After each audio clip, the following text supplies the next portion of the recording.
الرحمن علم القرآن خلق الإنسان علمه البيان الشمس والقمر بحسبان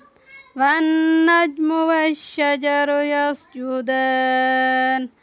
والسماء رفعها ووضع الميزان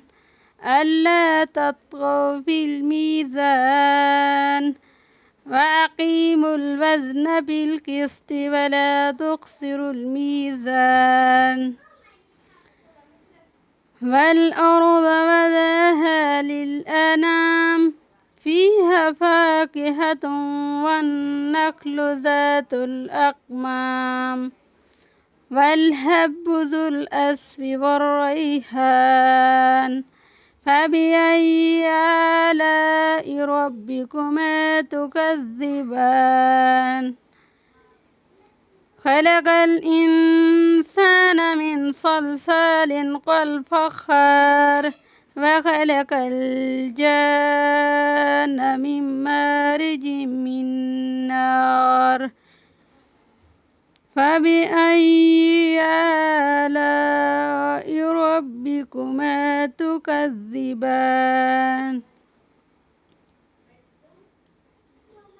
رب المشرقين ورب المغربين فبأي آلاء ربكما تكذبان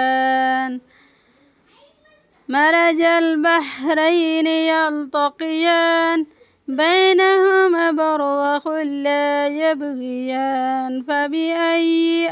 آلاء ربكما تكذبان يا معشر يخرج منهما اللؤلؤ والمرجان فبأي آلاء ربكما تكذبان وله الجوار المنشآت في البحر كالأعلام فبأي آلاء ربكما تكذبان كل من عليها فان ويبقى وجه ربك ذو الجلال والإكرام فبأي آلاء ربكما تكذبان يسأله من في السماوات والأرض كل يوم هو في شأن فبأي آلاء ربكما تكذبان سنفرغ لكم أيها الثقلان فبأي آلاء ربكما تكذبان يا معشر الجن والإنس إن استطعتم أن تنفذوا من أقطار السماوات والأرض فانفذوا لا تنفذون إلا بسلطان فبأي آلاء ربكما تكذبان يرسل عليكم شواظ من نار ونحاس فلا تنتصران